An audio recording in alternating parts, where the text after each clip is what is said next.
Hello students, last lecture ਦੇ ਵਿੱਚ ਅਸੀਂ ਗੱਲ ਕੀਤੀ ਕਿ ਕਿਊਰੀ ਲਾਅ ਕੀ ਹੈ ਤੇ ਡੋਮੇਨ ਥਿਊਰੀ ਕੀ ਹੈ ਫੈਰੋਮੈਗਨੈਟਿਜ਼ਮ ਦੀ। ਠੀਕ ਹੈ, ਸੋ ਅੱਜ ਅਸੀਂ ਡਿਸਕਸ ਕਰਾਂਗੇ ਕਿ ਫੈਰੋਮੈਗਨੈਟਿਕ ਜਿਹੜੇ ਮਟੀਰੀਅਲ ਨੇ ਉਹ ਇੱਕ ਸਪੈਸ਼ਲ ਉਹਨਾਂ ਦਾ ਸਾਈਕਲ ਬਣਦਾ ਹੈ ਜਿਸ ਨੂੰ ਅਸੀਂ ਨਾਮ ਦਿੰਨੇ ਹਾਂ ਹਿਸਟੈਰਿਸਿਸ।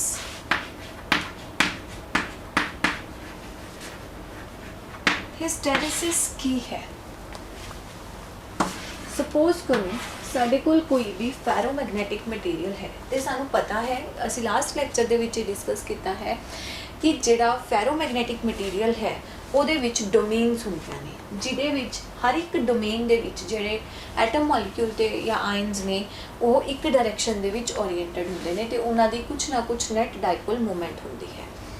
ਤੇ ਜਦੋਂ ਅਸੀਂ ਮੈਗਨੈਟਿਕ ਫੀਲਡ ਅਪਲਾਈ ਕਰੀਏ ਤਾਂ ਜਿਸ ਡਾਇਰੈਕਸ਼ਨ ਦੇ ਵਿੱਚ ਮੈਗਨੈਟਿਕ ਫੀਲਡ ਹੋਵੇ ਉਸ ਡਾਇਰੈਕਸ਼ਨ 'ਚ ਜਿਹੜੀ ਡੋਮੇਨ ਹੈ ਉਹ ਸਾਈਜ਼ ਦੇ ਵਿੱਚ ਗਰੋ ਕਰਨ ਲੱਗ ਜਾਂਦੀ ਹੈ ਤੇ ਬਾਕੀ ਜਿਹੜੀਆਂ ਡੋਮੇਨਸ ਨੇ ਜਿਹੜੀਆਂ ਕਿ ਆਪੋਜ਼ਿਟ ਡਾਇਰੈਕਸ਼ਨਸ ਦੇ ਵਿੱਚ ਨੇ ਉਹ ਰਿਡਿਊਸ ਕਰਦੀਆਂ ਨੇ। ਤੇ ਜਦੋਂ ਅਸੀਂ ਅਪਲਾਈਡ ਮੈਗਨੈਟਿਕ ਫੀਲਡ ਦੀ ਜਿਹੜੀ ਵੈਲਿਊ ਹੈ ਉਸ ਨੂੰ ਬਹੁਤ ਜ਼ਿਆਦਾ ਇਨਕਰੀਜ਼ ਕਰ ਦਈਏ ਤਾਂ ਕੀ ਹੁੰਦਾ ਹੈ, ਜਿਹੜੀਆਂ ਡੋਮੇਨਸ ਨੇ ਉਹ ਰੋਟੇਟ ਕਰ ਜਾਂਦੀਆਂ ਨੇ ਤੇ ਪੂਰਾ ਦਾ ਪੂਰਾ ਸਪੈਸੀਮਨ ਹੈ ਜਿਹੜਾ ਉਹਦੇ ਵਿੱਚ ਜਿੰਨੇ ਵੀ ਐਟਮ ਮੋਲੀਕਿਊਲ ਔਰ ਆਇਨਸ ਨੇ ਉਹ ਇੱਕੋ ਹੀ ਡਾਇਰੈਕਸ਼ਨ ਦੇ ਵਿੱਚ ਅਲਾਈਨ ਹੋ ਜਾਂਦੇ ਨੇ। ਸਪੋਜ਼ ਕਰੋ ਅਸੀਂ ਗ੍ਰਾਫ ਪਲਾਟ ਕੀਤਾ ਬਿਟਵੀਨ ਅਪਲਾਈਡ ਮੈਗਨੈਟਿਕ ਫੀਲਡ ਤੇ ਮੈਗਨੇਟਾਈਜੇਸ਼ਨ, ਇੰਟੈਂਸਿਟੀ ਆਫ ਮੈਗਨੇਟਾਈਜੇਸ਼ਨ I ਦੇ ਵਿੱਚ। ਇਨੀਸ਼ੀਅਲੀ ਇਸ ਪੁਆਇੰਟ ਦੇ ਉੱਪਰ ਉਹ ਪੁਆਇੰਟ ਤੇ ਕੀ ਹੈ, ਥੋੜਾ ਬੜਾ ਬਣਾ ਰਹੀ ਹਾਂ ਇਸਨੂੰ। सपोज साढ़े को इस तरह दियाँ ग्रीन बाउंड्रीज ने, इस डायरेक्शन फील्ड है, इस डायरेक्शन है एंड इस डायरेक्शन है। यह वो पॉइंट नाल असीं इसनूं डिनोट किया।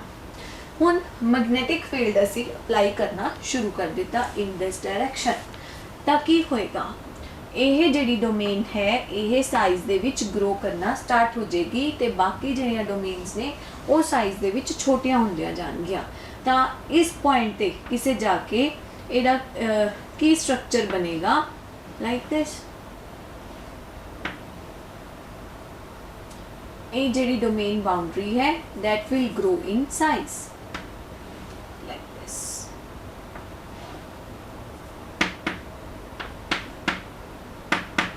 ਇਹ ਡੋਮੇਨ ਬਾਉਂਡਰੀ ग्रो ਕਰੇਗੀ। ਹੋਰ ਅੱਗੇ ਜਾਵਾਂਗੇ, ਇੱਕ ਪੁਆਇੰਟ ਹੋਰ ਆਏਗਾ ਜਿੱਥੇ ਜਾ ਕੇ ਇਹ ਜਿਹੜੀ ਬਾਉਂਡਰੀ ਹੈ ਉਹ ਹੋਰ ਇਨਕਰੀਜ਼ ਹੋ ਜਾਏਗੀ ਲਾਈਕ ਦਿਸ। ਇੱਕ ਹੋਰ ਸਟੈਪ ਜਾਵਾਂਗੇ ਤਾਂ ਕੀ ਹੋ ਜਾਏਗਾ, ਪੂਰੇ ਦੇ ਪੂਰੇ ਸਾਈਕਲ ਦੇ ਵਿੱਚ ਸਿਰਫ ਇਸ ਤਰ੍ਹਾਂ ਦੀ ਪੋਜੀਸ਼ਨ ਰਹਿ ਜਾਏਗੀ। ਠੀਕ ਹੈ, ਸੋ ਇਸ ਨੂੰ ਅਗਰ ਅਸੀਂ ਗ੍ਰਾਫ ਦੇ ਵਿੱਚ ਦੇਖੀਏ ਤਾਂ ਬੇਸਿਕਲੀ ਕੀ ਹੋਏਗਾ, it will move like this. ਇਸ ਪੁਆਇੰਟ ਤੇ ਜਾ ਕੇ सैचुरेशन आ गई, जो कि असीं लास्ट लैक्चर दे विच भी डिस्कस किया सी कि जे असीं मैगनैटिक फील्ड नूं वधांदे जावांगे तो एक स्टेज इस तरह की आ जाएगी जिथे जाके मैगनैटिक फील्ड इनक्रीज करन दे नाल मैगनेटाइजेशन दे उपर कोई फर्क नहीं पएगा, वो उन्नी ही रहेगी। उस रीजन नूं असीं कहने आ सैचुरेशन।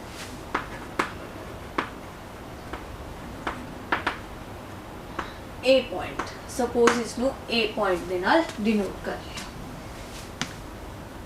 और असी मूव किस डायरेक्शन कितना है, O to A।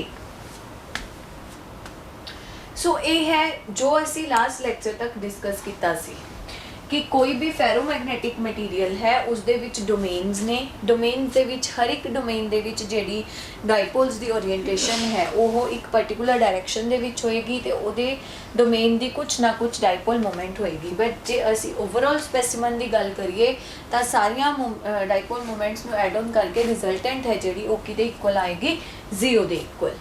ठीक है, बट जदों असी मैगनैटिक फील्ड अप्लाई करांगे तां जिहड़ी डोमेन ਦੇ ਵਿੱਚ ਡਾਈਪੋਲ ਨੇ ਜਿਹੜੇ ਉਹ along the direction of magnetic field ਨੇ ਅਲਾਈਨ ਹੋ ਜਾਣਗੇ ਤੇ ਉਹ ਸਾਈਜ਼ ਦੇ ਵਿੱਚ ਗਰੋ ਕਰੇਗੀ। ਅਲਟੀਮੇਟਲੀ ਪੂਰੀ ਦੀ ਪੂਰੀ ਡੋਮੇਨ ਰੋਟੇਟ ਹੋ ਕੇ ਸਾਰੇ ਦੇ ਸਾਰੇ ਜਿਹੜੀਆਂ ਡਾਈਪੋਲ ਮੂਵਮੈਂਟ ਨੇ ਉਹ ਇਸ ਡਾਇਰੈਕਸ਼ਨ ਦੇ ਵਿੱਚ ਅਲਾਈਨ ਹੋ ਜਾਣਗੀਆਂ। ਹੁਣ ਕੀ ਕਰੋ, ਮੈਗਨੈਟਿਕ ਫੀਲਡ ਨੂੰ ਡਿਕਰੀਜ਼ ਕਰੋ। ਅਸੀਂ ਇੱਕ ਪੁਆਇੰਟ ਤੇ ਪਹੁੰਚ ਗਏ ਜਿੱਥੇ ਜਾ ਕੇ ਸਾਡਾ मैगनैटिक फील्ड है जिहड़ा अप्लाई करन ते भी मैगनेटाइजेशन जिहड़ी है वो इनक्रीज नहीं हो रही। ओके, तो मैगनैटिक फील्ड नूं डिक्रीज करना शुरू करो। ਤਾਂ ਕੀ ਹੋਣਾ ਚਾਹੀਦਾ ਹੈ? ਜੋ ਅਸੀਂ ਲਾइन ड्रॉ की है, इसमें मैं रिमूव कर रही हूँ क्योंकि इसका काम समझ लिया सी जो भी सी। ਤਾਂ ਕੀ ਹੋਣਾ ਚਾਹੀਦਾ ਹੈ? ਜਿਵੇਂ ਜਿਵੇਂ ਅਸੀਂ ਫੀਲਡ ਨੂੰ ਇਨਕਰੀਜ਼ ਕੀਤਾ ਸੀ ਤਾਂ ਮੈਗਨੇਟਾਈਜੇਸ਼ਨ ਇਨਕਰੀਜ਼ ਹੋ ਰਹੀ ਸੀ। ਹੋਣਾ ਕੀ ਚਾਹੀਦਾ ਹੈ? ਜੇ ਅਸੀਂ ਮੈਗਨੈਟਿਕ ਫੀਲਡ ਨੂੰ ਡਿਕਰੀਜ਼ ਕਰ ਰਹੇ ਹਾਂ ਤਾਂ ਇਹ ਕਰਵ ਹੈ ਜਿਹੜੀ ਮੀਨਸ O ਤੋਂ A ਵੱਲ ਗਏ ਸੀ ਤਾਂ AO ਰੀਟਰੇਸ ਹੋਣੀ ਚਾਹੀਦੀ ਹੈ, ਬਟ ਐਕਚੁਅਲੀ ਇਸ ਤਰ੍ਹਾਂ ਨਹੀਂ ਹੁੰਦਾ। ਜਦੋਂ ਅਸੀਂ ਮੈਗਨੈਟਿਕ ਫੀਲਡ ਦੀ ਵੈਲਿਊ ਨੂੰ ਡਿਕਰੀਜ਼ ਕਰਦੇ ਹਾਂ ਤਾਂ ਕੀ ਹੁੰਦਾ ਹੈ? ਇਹ ਕਰਵ ਕੁਝ ਇਸ ਤਰ੍ਹਾਂ ਦੀ ਬਣਦੀ ਹੈ। ਮੀਨਸ ਜਦੋਂ ਅਸੀਂ h ਦੀ ਵੈਲਿਊ ਨੂੰ ਪੂਰਾ 0 ਕਰ ਦਿੱਤਾ, ਇਸ ਪੁਆਇੰਟ ਤੇ h ਕੀ ਹੈ? 0 ਹੈ। ਜਦੋਂ ਅਸੀਂ h ਦੀ ਵੈਲਿਊ ਨੂੰ ਪੂਰਾ 0 ਕਰ ਦਿੱਤਾ, ਈਵਨ ਦੈਨ ਉਸ ਮਟੀਰੀਅਲ ਦੇ ਵਿੱਚ, ਫੈਰੋਮੈਗਨੈਟਿਕ ਮਟੀਰੀਅਲ ਦੇ ਵਿੱਚ ਕੁਛ ਨਾ ਕੁਛ ਮੈਗਨੇਟਾਈਜੇਸ਼ਨ ਰਹਿ ਜਾਂਦੀ ਹੈ। ਠੀਕ ਹੈ, ਸੋ ਇਹ ਕੀ ਬਣਦਾ ਹੈ? ਰਿਟੈਂਟਿਵਿਟੀ। ਰਿਟੈਂਟਿਵਿਟੀ ਕੀ ਹੈ ਕਿ ਜਦੋਂ ਵੀ ਅਸੀਂ ਕਿਸੇ ਵੀ ਮੈਗਨੈਟਿਕ ਮਟੀਰੀਅਲ ਨੂੰ ਦੇ ਵਿੱਚ ਮੈਗਨੈਟਿਕ ਫੀਲਡ ਬਿਲਕੁਲ 0 ਕਰ ਦਈਏ, ਅਪਲਾਈਡ ਮੈਗਨੈਟਿਕ ਫੀਲਡ ਨੂੰ ਬਿਲਕੁਲ 0 ਕਰ ਦਿੱਤਾ, ਈਵਨ ਦੈਨ ਉਸ ਮਟੀਰੀਅਲ ਦੇ ਵਿੱਚ ਕੁਛ ਨਾ ਕੁਛ ਮੈਗਨੇਟਾਈਜੇਸ਼ਨ ਹਲੇ ਵੀ ਬਾਕੀ ਹੈ, ਉਸ ਨੂੰ ਉਸ ਮਟੀਰੀਅਲ ਦੀ ਕੀ ਕਿਹਾ ਜਾਂਦਾ ਹੈ? ਰਿਟੈਂਟਿਵਿਟੀ। ਸੋ ਦਿਸ ਪੋਰਸ਼ਨ ਆਫ ਗ੍ਰਾਫ ਰਿਪਰੈਜ਼ੈਂਟਸ ਰਿਟੈਂਟਿਵਿਟੀ। ਇਸ ਦੀ ਡੈਫੀਨੇਸ਼ਨ ਵੀ ਲਿਖਾਂਗੇ, ਬਟ ਪਹਿਲਾਂ ਇਸ ਨੂੰ ਪੂਰਾ ਲੂਪ ਨੂੰ ਸਮਝਦੇ ਹਾਂ ਕਿ ਕੀ ਹੈ। ਹੁਣ ਅਸੀਂ ਤਾਂ ਚਾਹੁੰਦੇ ਹਾਂ ਕਿ ਜਿੰਨੀ ਵੀ ਮੈਗਨੇਟਾਈਜੇਸ਼ਨ ਹੈ ਉਹ ਬਿਲਕੁਲ ਹੀ 0 ਹੋ ਜੇ। ਉਸ ਦੇ ਲਈ ਸਾਨੂੰ ਚਾਹੇ ਮੈਗਨੈਟਿਕ ਫੀਲਡ ਨੂੰ ਕਿਸੇ ਵੀ ਤਰ੍ਹਾਂ ਅਪਲਾਈ ਕਰਨਾ ਪਵੇ ਜਾਂ ਰਿਡਿਊਸ ਕਰਨਾ ਪਵੇ। ਤਾਂ ਹੁਣ ਇੰਟੈਂਸਿਟੀ ਆਫ ਮੈਗਨੇਟਾਈਜੇਸ਼ਨ ਨੂੰ 0 ਕਰਨਾ ਹੈ। ਉਹਦੇ ਲਈ ਅਸੀਂ ਕੀ ਕੀਤਾ? ਜਿਹੜਾ ਮੈਗਨੈਟਿਕ ਫੀਲਡ ਅਸੀਂ ਇਸ ਡਾਇਰੈਕਸ਼ਨ 'ਚ ਅਪਲਾਈ ਕਰ ਰਹੇ ਸੀ ਉਸ ਨੂੰ reverse direction means opposite direction ਦੇ ਵਿੱਚ ਅਪਲਾਈ ਕੀਤਾ। ਤਾਂ ਜਦੋਂ ਅਸੀਂ ਮੈਗਨੈਟਿਕ ਫੀਲਡ ਨੂੰ ਆਪੋਜ਼ਿਟ ਡਾਇਰੈਕਸ਼ਨ ਦੇ ਵਿੱਚ ਅਪਲਾਈ ਕੀਤਾ ਤਾਂ ਇਸ ਪੁਆਇੰਟ ਤੇ ਜਾ ਕੇ ਇੱਥੇ ਦੇਖੋ, ਇਸ ਪੁਆਇੰਟ ਤੇ I ਦੀ ਵੈਲਿਊ ਕਿੰਨੀ ਹੈ? 0। ਸੋ ਇਸ ਪੁਆਇੰਟ ਤੇ ਜਾ ਕੇ ਸਾਡੀ ਜਿਹੜੀ ਇੰਟੈਂਸਿਟੀ ਹੈ ਆਫ ਮੈਗਨੇਟਾਈਜੇਸ਼ਨ ਹੈ ਉਹ 0 ਹੋਗੀ ਬਿਲਕੁਲ। ਤਾਂ ਕਿੰਨਾ ਫੀਲਡ ਸਾਨੂੰ ਆਪੋਜ਼ਿਟ ਡਾਇਰੈਕਸ਼ਨ ਦੇ ਵਿੱਚ ਅਪਲਾਈ ਕਰਨਾ ਪਿਆ ਇੰਟੈਂਸਿਟੀ ਆਫ ਮੈਗਨੇਟਾਈਜੇਸ਼ਨ ਨੂੰ 0 ਕਰਨ ਦੇ ਲਈ, ਉਸ ਨੂੰ ਅਸੀਂ ਕੀ ਕਹਿੰਦੇ ਹਾਂ? ਕੋਇਰਸਿਵਿਟੀ।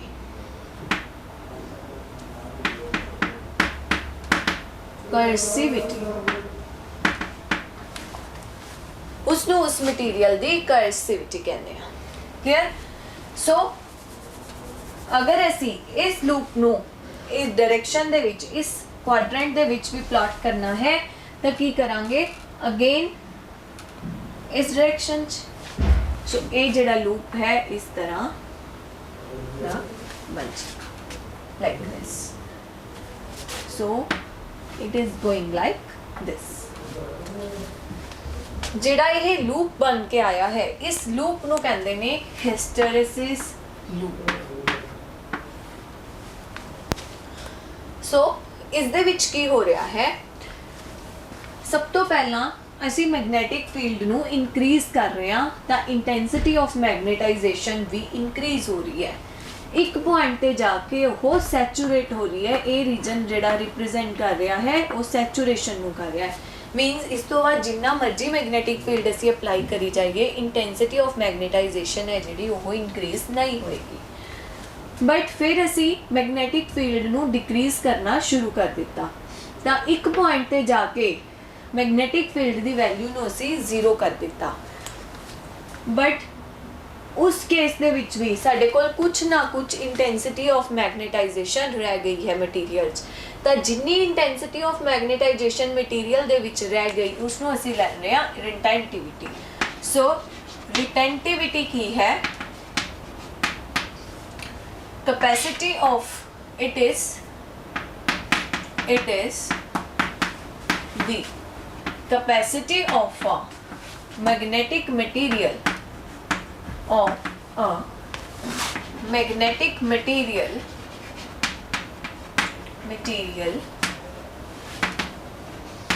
to retain magnetization magnetization even after the removal of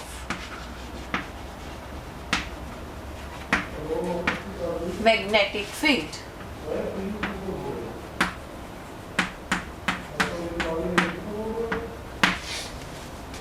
ਸੋ ਉਸਨੂੰ ਅਸੀਂ ਕੀ ਕਹਾਂਗੇ, ਰਿਟੈਂਟਿਵਿਟੀ, ਕਿ ਜਿੰਨੀ ਕਿਸੇ ਵੀ ਮਟੀਰੀਅਲ ਦੀ ਕਪੈਸਿਟੀ ਹੈ ਮੈਗਨੈਟਿਕ ਮਟੀਰੀਅਲ ਦੀ ਮੈਗਨੇਟਾਈਜੇਸ਼ਨ ਨੂੰ ਰਿਟੇਨ ਕਰਕੇ ਰੱਖਣ ਦੀ, even after the removal of magnetic field, ਉਸਨੂੰ ਉਸਦੀ ਰਿਟੈਂਟਿਵਿਟੀ ਕਹਾਂਗੇ।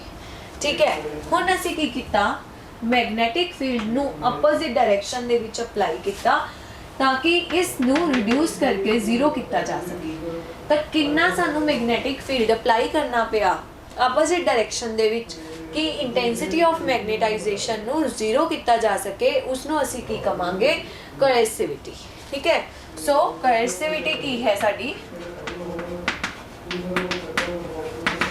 ਕੋਐਰਸਿਵਿਟੀ ਕੀ ਹੈ, it is the intensity of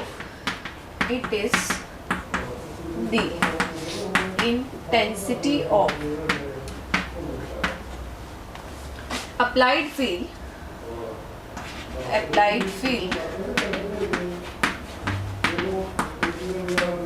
required, ਕਿੰਨੀ ਇੰਟੈਂਸਿਟੀ ਚਾਹੀਦੀ ਹੈ ਅਪਲਾਈਡ ਫੀਲਡ ਦੀ ਕਿਸ ਕੀ ਕਰਨ ਦੇ ਲਈ, ਇੰਟੈਂਸਿਟੀ ਆਫ ਮੈਗਨੇਟਾਈਜੇਸ਼ਨ ਨੂੰ ਜ਼ੀਰੋ ਕਰਨ ਦੇ ਲਈ। it is the intensity of applied field required to reduce the magnetization to zero, required to reduce the magnetization to zero। So I think ਤੁਹਾਨੂੰ ਦੋਨੋਂ ਡੈਫੀਨੇਸ਼ਨਸ ਕਲੀਅਰ ਹੋ ਗਈਆਂ ਤੇ ਕੀ ਹੈ ਰਿਟੈਂਟਿਵਿਟੀ ਤੇ ਕੀ ਹੈ ਕੋਐਰਸਿਵਿਟੀ, ਇਹ ਵੀ ਕਲੀਅਰ ਹੋ ਗਿਆ ਹੈ। ਠੀਕ ਹੈ, ਹੁਣ ਅਸੀਂ ਦੱਸਣਾ ਹੈ ਕਿ ਹਿਸਟੈਰਿਸਿਸ ਕੀ ਹੈ। ਅਗਰ ਤੁਸੀਂ ਧਿਆਨ ਨਾਲ ਦੇਖੋ ਤਾਂ ਜਿਵੇਂ ਜਿਵੇਂ ਅਸੀਂ ਫੀਲਡ ਵਧਾਈ ਜਾ ਰਹੇ ਹਾਂ ਤਾਂ ਵੱਧ ਰਹੀ ਹੈ ਇੰਟੈਂਸਿਟੀ ਆਫ ਮੈਗਨੇਟਾਈਜੇਸ਼ਨ, ਮੀਨਸ ਦੋਨੋਂ ਪੈਰਲਲ ਚੱਲ ਰਹੇ ਨੇ। ਫਿਰ ਅਸੀਂ ਫੀਲਡ ਨੂੰ ਘਟਾਇਆ, ਫੀਲਡ ਤਾਂ ਜ਼ੀਰੋ ਹੋ ਗਿਆ ਬਟ ਇੰਟੈਂਸਿਟੀ ਹਲੇ ਵੀ ਜ਼ੀਰੋ ਨਹੀਂ ਹੋਈ, ਮੀਨਸ ਉਹ ਥੋੜਾ ਪਿੱਛੇ ਰਹਿ ਗਈ ਹੈ। ਫਿਰ ਅਸੀਂ ਫੀਲਡ ਨੂੰ ਨੈਗੇਟਿਵ ਡਾਇਰੈਕਸ਼ਨ ਚ ਅਪਲਾਈ ਕੀਤਾ ਤਾਂ ਇੰਟੈਂਸਿਟੀ ਜ਼ੀਰੋ ਹੋਈ। ਕਲੀਅਰ, ਮੀਨਸ ਫੀਲਡ ਇੱਥੇ ਪਹੁੰਚ ਗਿਆ ਬਟ ਇੰਟੈਂਸਿਟੀ ਹਲੇ ਜ਼ੀਰੋ ਹੋਈ ਹੈ। ਮੀਨਸ ਹੋ ਕੀ ਰਿਹਾ ਹੈ, ਇਸ ਡਾਇਗਰਾਮ ਦੇ ਵਿੱਚ ਇੰਟੈਂਸਿਟੀ H ਤੋਂ ਥੋੜਾ ਜਿਹਾ ਪਿੱਛੇ ਚੱਲ ਰਹੀ ਹੈ, ਮੀਨਸ ਅਪਲਾਈਡ ਮੈਗਨੈਟਿਕ ਫੀਲਡ ਤੋਂ ਥੋੜਾ ਜਿਹਾ ਪਿੱਛੇ ਚੱਲ ਰਹੀ ਹੈ।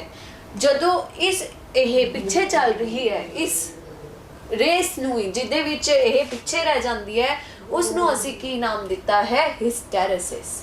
ਸੋ ਹੁਣ ਅਸੀਂ ਡਿਫਾਈਨ ਕਰਨਾ ਹੈ ਕਿ ਹਿਸਟੈਰਿਸਿਸ ਕੀ ਹੈ, ਕਿ ਕਿਸ ਨੂੰ ਅਸੀਂ ਹਿਸਟੈਰਿਸਿਸ ਦਾ ਨਾਮ ਦਿੱਤਾ ਹੈ, ਹਿਸਟੈਰਿਸਿਸ ਦਾ ਇੱਥੇ ਮੀਨਿੰਗ ਕੀ ਹੈ। ਜੋ ਵੀ ਮੈਂ ਅਸੀਂ ਬੋਲ ਕੇ ਦੱਸਿਆ ਹੈ ਉਸੇ ਨੂੰ ਅਸੀਂ ਨੋਟ ਕਰਨ ਜਾ ਰਹੇ ਹਾਂ। ਦੀ ਫਿਨੋਮੀਨਨ of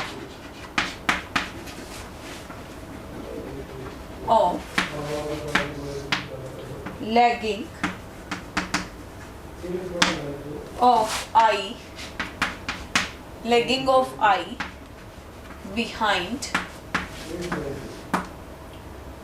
H when a specimen of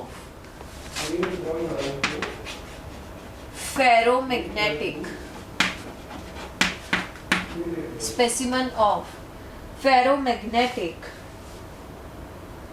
material is subjected to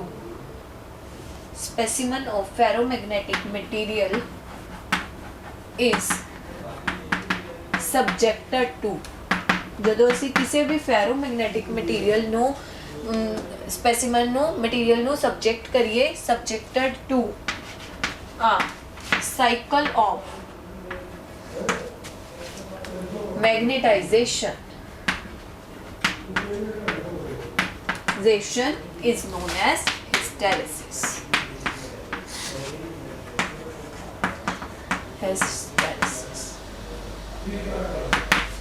Here, so phenomena of lagging of I behind H, पीछे चलना, when a specimen of ferromagnetic material is subjected to a cycle of magnetization is known as hysteresis. So what is hysteresis, what is retentivity and what is coercivity? I think ਆ तीनों definitions ਤੁਹਾਨੂੰ clear ਨੇ। ਹੁਣ ਦੇਖੋ ਜਦੋਂ ਵੀ ਅਸੀਂ ਕਿਸੇ ਵੀ material ਨੂੰ ਹੀਟ ਮੈਗਨੇਟਾਈਜ਼ ਕਰ ਰਹੇ ਹਾਂ ਜਾਂ ਡੀਮੈਗਨੇਟਾਈਜ਼ ਕਰ ਰਹੇ ਹਾਂ ਤਾਂ ਕੁਛ ਨਾ ਕੁਛ એનર્ਜੀ ਲਾਸ ਹੁੰਦਾ ਹੈ। और एनर्जी लॉस की ਹੁੰਦਾ है जो भी ਅਸੀਂ ਇਹ ਲੂਪ ਬਣਾਇਆ ਹੈ ਹਿਸਟੈਰਿਸਿਸ ਲੂਪ, ਅਗਰ ਅਸੀਂ ਇਸ ਦਾ ਏਰੀਆ ਫਾਈਂਡ ਆਊਟ ਕਰੀਏ ਤਾਂ ਉਹ ਸਾਡੇ ਕੋਲ ਕੀ ਆਊਗਾ, ਲਾਸ ਹੋਏਗਾ। ਹੁਣ ਕੋਈ ਵੀ ਫੈਰੋਮੈਗਨੈਟਿਕ ਮਟੀਰੀਅਲ ਹੈ ਉਸ ਦੇ ਲਈ ਲਾਸ ਅਲੱਗ-ਅਲੱਗ ਹੁੰਦਾ ਹੈ, ਠੀਕ ਹੈ। ਬੇਸਿਕਲੀ ਅਗਰ ਤੁਹਾਨੂੰ ਲਾਸਟ ਲੈਕਚਰ ਯਾਦ ਹੋਏ ਤਾਂ ਮੈਂ ਤੁਹਾਨੂੰ ਦੱਸਿਆ ਸੀਗਾ ਕਿ ਕੁਝ ਮਟੀਰੀਅਲ ਇਸ ਤਰ੍ਹਾਂ ਦੇ ਨੇ ਜਿਨ੍ਹਾਂ ਦੇ ਵਿੱਚ ਅਗਰ ਅਸੀਂ ਮੈਗਨੈਟਿਕ ਫੀਲਡ ਅਪਲਾਈ ਕਰੀਏ ਤਾਂ ਜਦੋਂ ਅਸੀਂ ਮੈਗਨੈਟਿਕ ਫੀਲਡ ਨੂੰ ਘਟਾਉਂਦੇ ਹਾਂ ਤਾਂ ਉਹ ਮਟੀਰੀਅਲ ਦੁਬਾਰਾ ਡੀਮੈਗਨੇਟਾਈਜ਼ ਹੋ ਜਾਂਦੇ ਨੇ। ਉਹਨਾਂ ਨੂੰ ਅਸੀਂ ਨਾਮ ਦਿੱਤਾ ਸੀ ਸੌਫਟ ਫੈਰੋਮੈਗਨੇਟਸ। ਤੇ ਕੁਝ ਮਟੀਰੀਅਲ ਇਸ ਤਰ੍ਹਾਂ ਦੇ ਨੇ ਜਿਨ੍ਹਾਂ ਦੇ ਵਿੱਚ ਅਗਰ ਅਸੀਂ ਮੈਗਨੈਟਿਕ ਫੀਲਡ ਨੂੰ ਜ਼ੀਰੋ ਕਰ ਵੀ ਦਈਏ ਈਵਨ ਦੈਨ ਉਹਨਾਂ ਦੇ ਵਿੱਚ ਜਿਹੜੀ ਡੀਮੈਗਨੇਟਾਈਜੇਸ਼ਨ ਹੈ ਉਹ ਇੰਨੀ ਜਲਦੀ ਨਹੀਂ ਹੁੰਦੀ। ਉਹਨਾਂ ਨੂੰ ਅਸੀਂ ਕੀ ਕਹਿੰਦੇ ਆ, ਹਾਰਡ ਫੈਰੋਮੈਗਨੇਟਸ। ਕਲੀਅਰ। ਸੋ ਅਸੀਂ ਹੁਣ ਕੀ ਡਿਸਕਸ ਕਰਨਾ ਹੈ ਕਿ ਸੌਫਟ ਤੇ ਹਾਰਡ ਫੈਰੋਮੈਗਨੇਟਸ ਕਿਹੜੇ ਨੇ ਤੇ ਉਹਨਾਂ ਦਾ ਯੂਜ਼ ਕੀ ਹੈ। ਮੀਨਸ ਅਸੀਂ ਹਾਰਡ ਫੈਰੋਮੈਗਨੇਟਸ ਨੂੰ ਕਿੱਥੇ ਯੂਜ਼ ਕਰ ਸਕਦੇ ਹਾਂ ਤੇ ਉਹਨਾਂ ਦੀ ਲਈ ਹਿਸਟੈਰਿਸਿਸ ਲੂਪ ਕਿਸ ਤਰ੍ਹਾਂ ਦਾ ਹੋਏਗਾ, ਤੇ ਸੌਫਟ ਫੈਰੋਮੈਗਨੇਟਸ ਕਿਹੜੇ ਨੇ ਉਹਨਾਂ ਦਾ ਹਿਸਟੈਰਿਸਿਸ ਲੂਪ ਹੈ ਜਿਹੜਾ ਉਹ ਕਿਸ ਤਰ੍ਹਾਂ ਦਾ ਹੋਏਗਾ, ਉਹ ਡਿਸਕਸ ਕਰਨਾ ਹੈ। ਫਿਰ ਇਹਨਾਂ ਨੂੰ ਦੱਸਣਾ ਹੈ ਕਿ ਇਹਨਾਂ ਨੂੰ ਅਸੀਂ ਕਿੱਥੇ ਯੂਜ਼ ਕਰ ਸਕਦੇ ਹਾਂ, ਯੂਜ਼ਸ ਆਫ ਫੈਰੋਮੈਗਨੇਟਸ। ਸੋ ਸਭ ਤੋਂ ਪਹਿਲਾਂ ਅਗਰ ਅਸੀਂ ਗੱਲ ਕਰੀਏ ਸੌਫਟ ਫੈਰੋਮੈਗਨੇਟਸ ਦੀ ਤਾਂ ਕੀ ਹੋ ਰਿਹਾ ਹੈ। ਸੌਫਟ ਫੈਰੋਮੈਗਨੇਟਸ ਦੇ ਵਿੱਚ ਕੀ ਹੈ ਕਿ ਜਦੋਂ ਵੀ ਅਸੀਂ ਫੈਰੋਮੈਗਨੈਟਿਕ ਮਟੀਰੀਅਲ ਨੂੰ ਰੱਖਾਂਗੇ ਤਾਂ ਮੈਗਨੈਟਿਕ ਫੀਲਡ ਅਪਲਾਈ ਕਰਾਂਗੇ ਤਾਂ ਉਹ ਜਲਦੀ ਮੈਗਨੇਟਾਈਜ਼ ਹੋ ਜਾਣਗੇ, ਤਾਂ ਜਦੋਂ ਅਸੀਂ ਉਹਨਾਂ ਨੂੰ ਮੈਗਨੇਟਾਈਜੇਸ਼ਨ ਨੂੰ ਰਿਮੂਵ ਕਰਾਂਗੇ ਤਾਂ ਉਹ ਬੜੀ ਜਲਦੀ ਡੀਮੈਗਨੇਟਾਈਜ਼ ਹੋ ਜਾਂਦੇ ਨੇ। ਮੀਨਸ ਉਹਨਾਂ ਦੀ ਜਿਹੜੀ लॉस है वो भी कट होता है, ठीक है। सो हिस्टेरिसिस लूप सॉफ्ट फेरोमैग्नेट्स का कुछ इस तरह का बनता है, like this is soft iron.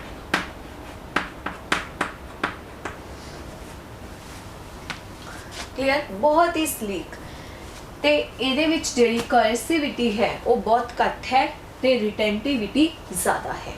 Clear. दूसरा आंदा है साडे कोल हार्ड फैरोमैगनेट्स, जिमें कि स्टील है, ठीक है। सो जदों असीं स्टील दा फैरोमैगनेटिक कर्व प्लॉट करते हैं, हिस्टैरिसिस लूप सॉरी प्लॉट करते हैं, तो वो कुछ इस तरह की शेप है। This is for steel.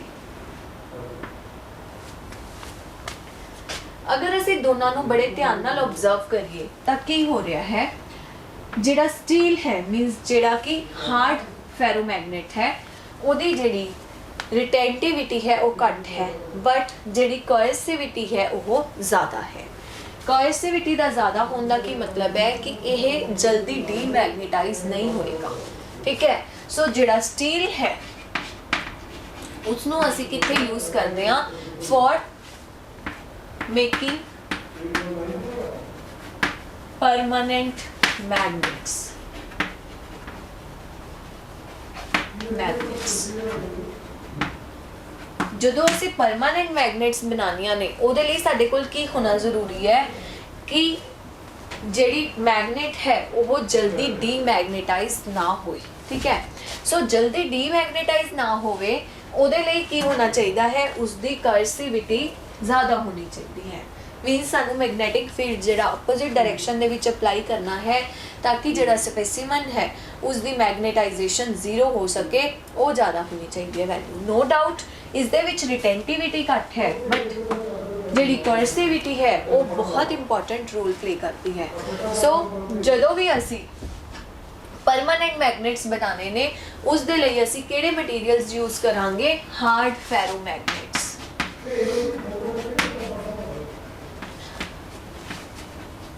Hard फेरोमैग्नेट्स ਨੂੰ यूज ਕਰਾਂਗੇ। क्लियर। दूसरा यूज़ की है सॉफ्ट आयरन का। ਹੁਣ ਜਦੋਂ ਅਸੀਂ ਇਲੈਕਟ੍ਰੋਮੈਗਨੇਟਸ ਬਣਾਉਣੀਆਂ ਨੇ, ਇਲੈਕਟ੍ਰੋਮੈਗਨੇਟਸ ਕੀ ਨੇ, ਮੈਂ ਤੁਹਾਨੂੰ ਪਹਿਲਾਂ ਵੀ ਦੱਸਿਆ ਸੀਗਾ ਕਿ ਅਗਰ ਅਸੀਂ ਇੱਕ ਸੌਫਟ ਆਇਰਨ ਕੋਰ ਦੇ ਉੱਪਰ ਵਾਈਂਡਿੰਗ ਕਰੀਏ ਵਾਇਰ ਦੀ ਤੇ ਉਸ ਦੇ ਵਿੱਚੋਂ ਕਰੰਟ ਪਾਸ ਕਰੀਏ, ਦੈਟ ਵਿਲ ਬਿਕਮ ਦਾ ਇਲੈਕਟ੍ਰੋਮੈਗਨੇਟ। ਉਹਨਾਂ ਨੂੰ ਅਸੀਂ ਆਪਣੀ ਯੂਜ਼ੇਬਿਲਿਟੀ ਦੇ ਅਕੋਰਡਿੰਗ ਮੈਗਨੇਟਾਈਜ਼ ਤੇ ਡੀਮੈਗਨੇਟਾਈਜ਼ ਕਰ ਸਕਦੇ ਹਾਂ। ਮੀਨਸ ਇਲੈਕਟ੍ਰੋਮੈਗਨੇਟਸ ਦੇ ਵਿੱਚ ਅਸੀਂ ਉਹ ਮਟੀਰੀਅਲਸ ਨੂੰ ਯੂਜ਼ ਕਰਨਾ ਹੈ ਜਿਨ੍ਹਾਂ ਨੂੰ ਅਸੀਂ ਈਜ਼ੀਲੀ ਮੈਗਨੇਟਾਈਜ਼ ਤੇ ਡੀਮੈਗਨੇਟਾਈਜ਼ ਕਰ ਸਕੀਏ। ਅਗਰ ਅਸੀਂ ਸੌਫਟ ਆਇਰਨ ਦੀ ਕਰਵ ਦੇਖੀਏ ਤਾਂ ਉਸ ਦੀ ਜਿਹੜੀ ਰਿਟੈਂਟਿਵਿਟੀ ਹੈ ਉਹ ਜ਼ਿਆਦਾ ਹੈ ਤੇ ਨਾਲ ਹੀ ਨਾਲ ਜਿਹੜੀ ਕੋਇਸਿਵਿਟੀ ਹੈ ਉਹ ਬਹੁਤ ਘੱਟ ਹੈ। ਮੀਨਸ ਇਲੈਕਟ੍ਰੋਮੈਗਨੇਟਸ ਦੇ ਵਿੱਚ ਅਗਰ ਅਸੀਂ ਸੌਫਟ ਆਇਰਨ ਕੋਰ ਨੂੰ ਯੂਜ਼ ਕਰਾਂਗੇ ਤਾਂ ਅਸੀਂ ਇਸ ਨੂੰ ਆਪਣੀ ਮਰਜ਼ੀ ਦੇ ਨਾਲ ਮੈਗਨੇਟਾਈਜ਼ ਵੀ ਕਰ ਸਕਦੇ ਹਾਂ ਤੇ ਡੀਮੈਗਨੇਟਾਈਜ਼ ਵੀ ਕਰ ਸਕਦੇ ਹਾਂ। ਸੋ ਪ੍ਰੈਫਰੇਬਲੀ ਜਿਹੜੀਆਂ ਇਲੈਕਟ੍ਰੋਮੈਗਨੇਟਸ ਨੇ ਉਹਨਾਂ ਦੇ ਵਿੱਚ ਅਸੀਂ ਕਿਹੜਾ ਮਟੀਰੀਅਲ ਯੂਜ਼ ਕਰਦੇ ਹਾਂ? Soft iron. ਅਗਰ ਅਸੀਂ ਸੋਲੋਨੋਇਡ ਦਾ ਕੇਸ ਦੇਖੀਏ, ਸੋਲੋਨੋਇਡ ਦੇ ਵਿੱਚ ਵੀ ਅਸੀਂ ਸੇਮ ਥਿੰਗ ਯੂਜ਼ ਕੀਤੀ ਸੀ, ਸੌਫਟ ਆਇਰਨ ਕੋਰ ਦੇ ਉੱਪਰ ਦੀ ਵਾਇਰ ਦੀ ਵਾਈਂਡਿੰਗ ਕੀਤੀ ਹੋਈ ਸੀਗੀ, ਠੀਕ ਹੈ। ਤਾਂ ਉੱਥੇ ਵੀ ਕੀ ਹੈ, ਜਦੋਂ ਵੀ ਅਸੀਂ ਉਸ ਨੂੰ ਮੈਗਨੇਟਾਈਜ਼ ਕਰਾਂਗੇ ਤਾਂ ਅਗਰ ਅਸੀਂ ਕਰੰਟ ਨੂੰ ਫਲੋ ਕਰਵਾਉਣਾ ਬੰਦ ਕਰ ਦਾਂਗੇ ਤਾਂ ਉਹ ਕੀ ਹੋ ਜਾਏਗੀ, ਅਲਟੀਮੇਟਲੀ ਡੀਮੈਗਨੇਟਾਈਜ਼ ਹੋ ਜਾਏਗੀ, ਠੀਕ ਹੈ। ਸੋ ਇਸ ਤਰ੍ਹਾਂ ਅਸੀਂ ਇਸ ਨੂੰ ਯੂਜ਼ ਕਰ ਸਕਦੇ ਹਾਂ ਸੌਫਟ ਆਇਰਨ ਨੂੰ ਫॉर ਮੇਕਿੰਗ ਇਲੈਕਟ੍ਰੋਮੈਗਨੇਟਸ। ਇਲੈਕਟ੍ਰੋਮੈਗਨੇਟਸ ਇਹਦੇ ਵਿੱਚ ਕਿਹੜਾ ਮਟੀਰੀਅਲ ਯੂਜ਼ ਕਰਾਂਗੇ? Soft iron, because can be easily magnetized or demagnetized।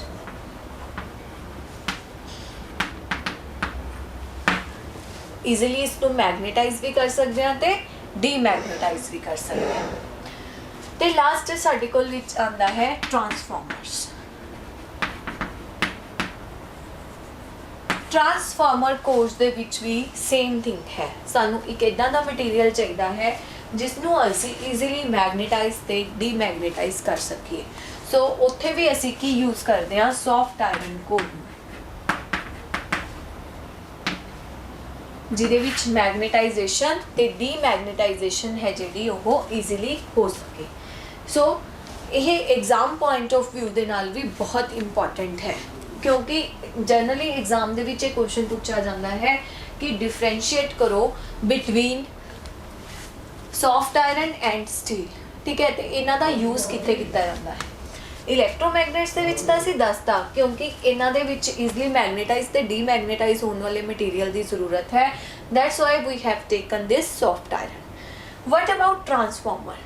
देखो ट्रांसफॉर्मर एक इदां दा डिवाइस है ਜਿਹਦੇ ਵਿੱਚ ਸਾਨੂੰ ਜ਼ਰੂਰਤ ਪਏਗੀ ਕਿ ਸਾਡੇ ਲਾਸ ਨੇ ਜਿਹੜੇ ਉਹ ਘੱਟ ਤੋਂ ਘੱਟ ਹੋਣ, ਠੀਕ ਹੈ।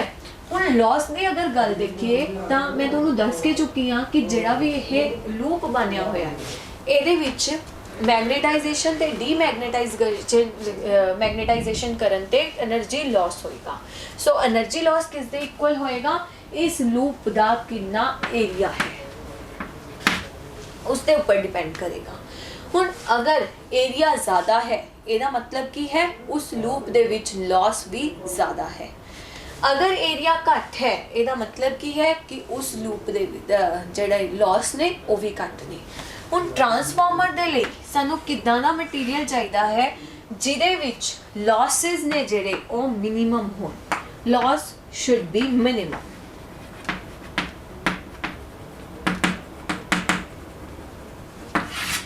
ਸੋ ਦੋਨਾਂ ਦੇ ਵਿੱਚੋਂ ਉਹ ਦੇਖੋ ਮਟੀਰੀਅਲ ਜਿਹਦੇ ਵਿੱਚ ਲਾਸ ਹੈ ਜਿਹੜਾ ਉਹ ਘੱਟ ਤੋਂ ਘੱਟ ਹੋ ਰਿਹਾ ਹੈ। ਤੁਹਾਡੇ ਕੋਲ ਦੋ ਕਰਵਸ ਨੇ, ਜਿਹੜੀ ਸੌਫਟ ਆਇਰਨ ਦੀ ਕਰਵ ਹੈ ਉਹ ਬਹੁਤ ਸਲੀਕ ਹੈ ਤੇ ਜਿਹੜੀ ਸਟੀਲ ਦੀ ਕਰਵ ਹੈ ਉਹ ਬਹੁਤ ਬ੍ਰੌਡ ਹੈ। ਇਹਦਾ ਮਤਲਬ ਕਿ ਜਿਹੜੇ ਲਾਸ ਨੇ, losses are more in steel, loss are more in steel ਤੇ ਲੈਸ ਕਿਹਦੇ ਵਿੱਚ ਨੇ? ਸੌਫਟ ਆਇਰਨ ਦੇ ਵਿੱਚ। ਸੋ ਇਸ ਕਰਕੇ ਜਿਹੜੀ ਟਰਾਂਸਫਾਰਮਰਸ ਨੇ ਉਹਨਾਂ ਦੇ ਵਿੱਚ ਅਸੀਂ ਕੀ ਯੂਜ਼ ਕਰਾਂਗੇ? ਸੌਫਟ ਆਇਰਨ ਕੋਰ, ਕਿਉਂਕਿ ਇਹ ਜਿਹੜੇ ਲਾਸਿਸ ਨੇ ਉਹਨਾਂ ਨੂੰ ਰਿਡਿਊਸ ਕਰੇਗੀ ਤੇ ਮੈਗਨੇਟਾਈਜੇਸ਼ਨ ਤੇ ਡੀਮੈਗਨੇਟਾਈਜੇਸ਼ਨ ਕਰਨ ਦੇ ਵਿੱਚ ਵੀ ਕੋਈ ਪ੍ਰੋਬਲਮ ਨਹੀਂ ਆਏਗੀ, ਠੀਕ ਹੈ। And for permanent magnets we use hard ferromagnets means असी स्टील ਨੂੰ यूज़ करांगे ताकि जिहड़ी डीमैग्नेटाइजेशन है वो ना हो सके और जिहड़ी साडे परमानेंट मैगनेट्स ने वो काफ़ी टाइम तक मैगनेट्स रह सकन। क्लियर।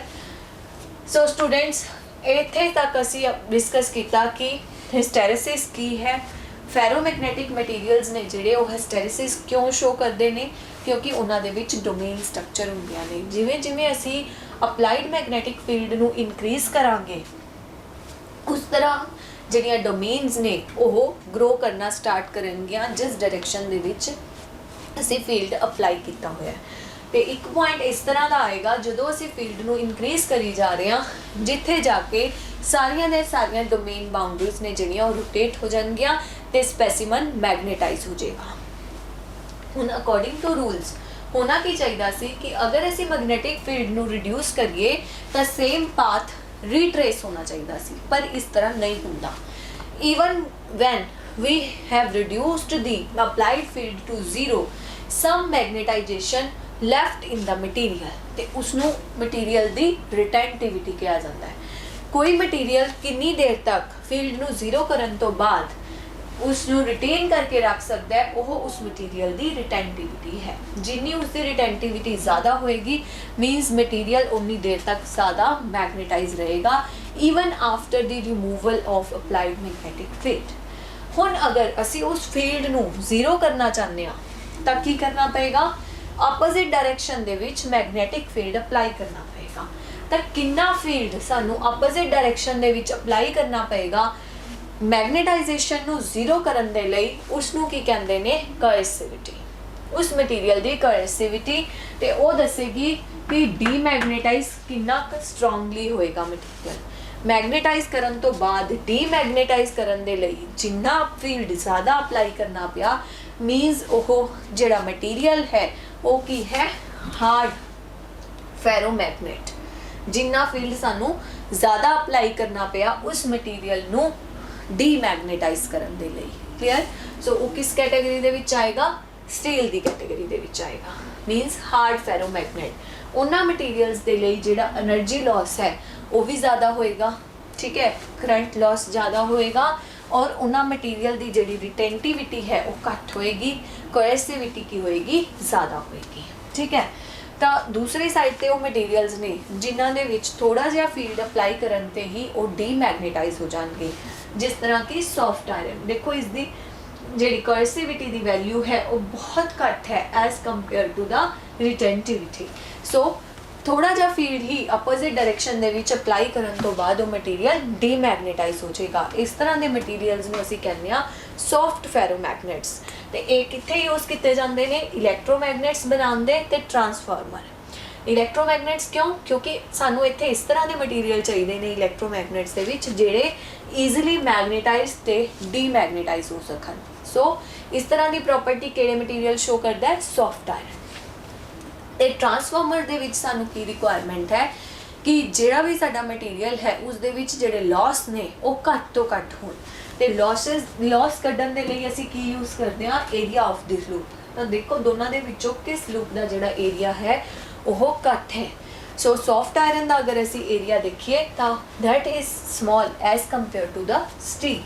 सो इत्थे ट्रांसफार्मर कोड दे विच भी असीं की यूज़ करते हैं, सॉफ्ट आयरन को फॉर जिहड़ी की है सॉफ्ट फेरोमैग्नेट। सो स्टूडेंट्स इत्थे हिस्टैरिसिस दे नाल ही साडा जिहड़ा थर्ड यूनिट्स है मैगनेट्स एंड मैग्नेटिज्म वो खत्म हुंदा है। Magnetic effects of current and magnetism वो खत्म हुंदा है। इस यूनिट दे विच असीं काफ़ी कुछ डिस्कस किया। फर्स्ट ऑफ ऑल असीं एक नवी तरह की जिहड़ी फोर्स है उसकी इंट्रोडक्शन पढ़ी कि मैगनेटिक फोर्स की हुंदी है ते किस तरह असी इसकी डायरैक्शन ते मैगनीट्यूड फाइंड आउट कर सकते हैं। फिर असी देखा कि अगर करंट है तो उत्थे मैगनेटिक फील्ड जरूर होएगा। मीनस अगर कोई चार्ज मूव करता है उहदे करके भी मैगनेटिक फील्ड प्रोड्यूस होता है तो फोर्स लगती है। तो फोर्स किहड़ी डायरैक्शन च होएगी वो असी कैलकुलेट किया ते डिस्कस किए बहुत सारे टॉपिक्स जिहड़े कि इन्हां दो फिनोमिनाज नाल ही रिलेटेड सीगे। उस तो बाद असी एक होर पार्ट पढ़िया इस चैप्टर का जिहदे विच असी डिस्कस किया अर्थ मैगनेटिज्म बारे कि अर्थ की है, एक ह्यूज मैगनेट है ते उसका मैगनेटिज्म किस तरह का है ते किहड़े-किहड़े पोल्स ने अर्थ मैगनेट दे विच, किवें अर्थ जिहड़ी है वो एक ह्यूज मैगनेट की तरह बिहेव करती है, ਉਹਦੇ ਬਾਰੇ ਅਸੀਂ डिस्कशन ਕੀਤੀ। ਤੇ अगर ਅਸੀਂ किसी भी पॉइंट ते अर्थ मैगनेटिक फील्ड दे किस मैगनेटिक फील्ड फाइंड आउट करना होए ਤਾਂ ਅਸੀਂ किस तरह कर सकते हैं, ਉਹਦੇ ਲਈ ਅਸੀਂ डिस्कस ਕੀਤਾ कि ਸਾਡੇ ਕੋਲ 3 एलिमेंट्स ने। First of all magnetic declination, magnetic inclination या जिसनों ਅਸੀਂ ਕਹਿੰਦੇ ਆ मैगनेटिक डिप, ਤੇ थर्ड है horizontal component of earth surface. ਤੇ ਇਹਨਾਂ ਸਾਰਿਆਂ ਨੂੰ ਅਸੀਂ डिस्कस ਕੀਤਾ ਤੇ ਦੇਖਿਆ कि अर्थ ਦੇ ਵਿੱਚ 2 ਨੌਰਥ ਪੋਲ ਬਣਦੇ ਨੇ ਤੇ 2 ਸਾਊਥ ਪੋਲ। ਇੱਕ ਉਹ ਨੇ ਜਿਨ੍ਹਾਂ ਨੂੰ ਅਸੀਂ ਜਿਓਗ੍ਰਾਫੀ ਦੀ ਹੈਲਪ ਦੇ ਨਾਲ ਫਾਈਂਡ ਆਊਟ ਕੀਤਾ ਹੈ ਤੇ ਅਸੀਂ ਉਹਨਾਂ ਨੂੰ ਕਹਿੰਦੇ ਆ ਜਿਓਗ੍ਰਾਫਿਕ ਨੌਰਥ ਪੋਲ ਤੇ ਜਿਓਗ੍ਰਾਫਿਕ ਸਾਊਥ ਪੋਲ। ਤੇ ਦੂਸਰੇ ਉਹ ਨੇ ਜਿਨ੍ਹਾਂ ਨੂੰ ਅਸੀਂ ਮੈਗਨੇਟਸ ਦੀ ਹੈਲਪ ਦੇ ਨਾਲ ਫਾਈਂਡ ਆਊਟ ਕੀਤਾ ਹੈ ਤੇ ਉਹਨਾਂ ਨੂੰ ਅਸੀਂ ਕਹਿੰਦੇ ਆ ਮੈਗਨੈਟਿਕ ਨੌਰਥ ਪੋਲ ਤੇ ਮੈਗਨੈਟਿਕ ਸਾਊਥ ਪੋਲ। ਠੀਕ ਹੈ। फिर असी देखा कि अगर अर्थ के अंदर एक असी इमेजिन करते हैं कि कोई मैगनेट रखी हुई है तो वो फील्ड लाइन्स ने जिहड़ियां वो किस तरह बनदियां ने। ठीक, उन्होंने डिस्कस करने तो बाद असी एक होर पार्ट देखा इस यूनिट का जिस दे विच असी डिस्कशन की मैगनैटिक मटीरियल्स की कि किन्ने कोई भी अगर गिवन मैगनैटिक मटीरियल है उन्होंने असी किस कैटेगरी दे विच रख सकते हैं। तो वो क्लासीफिकेशन दे लई साडे कोल 3 मटीरियल ने, डायामैगनेटिक, पैरामैगनेटिक एंड फेरोमैगनेटिक। तो 1 बाय 1 असी इन्हां दियां जिहड़ियां प्रॉपर्टीज सीगियां उन्हां नूं डिस्कस किया। इस यूनिट दे विच काफ़ी कुछ है जो कि अलग अलग पार्ट है और अपने आप दे विच इंपॉर्टेंस रखता है। तुसी हिट एंड ट्रायल दे नाल कोई भी क्वेश्चन एग्जाम्स दे विच स्किप नहीं कर सकते। एक होर जिहड़ा टॉपिक बहुत इंटरस्टिंग इस दे डिस्कस किया सी वो सी साइक्लोट्रॉन ते गलवैनोमीटर।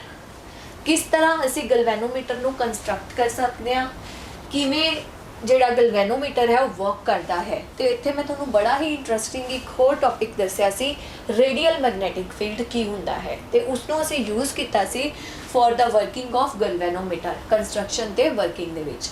Then we will have discussed how can we convert a galvanometer into a ammeter और अ वोल्टमीटर।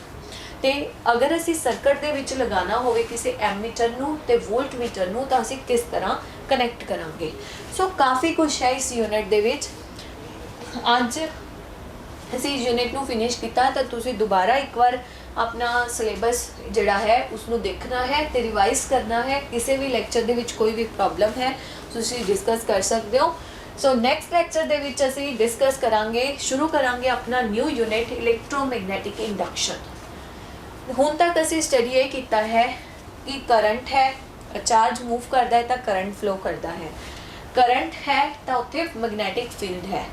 तो अगर असी इस फिनोमिना नूं रिवर्स करिए मीनस अगर असी मैगनैटिक फील्ड लाइन्स नूं चेंज करिए मीनस मैगनैटिक फ्लक्स है जिहड़ा अगर उसनूं असी चेंज करिए तो की करंट भी प्रोड्यूस होएगा। मतलब जो कुछ असी इस यूनिट दे विच डिस्कस किया है अगर असी उसका रिवर्स कर दिए तो की वो रिवर्स ट्रू होएगा, इफ यस तो उस फिनोमिना नूं असी की नाम दवांगे।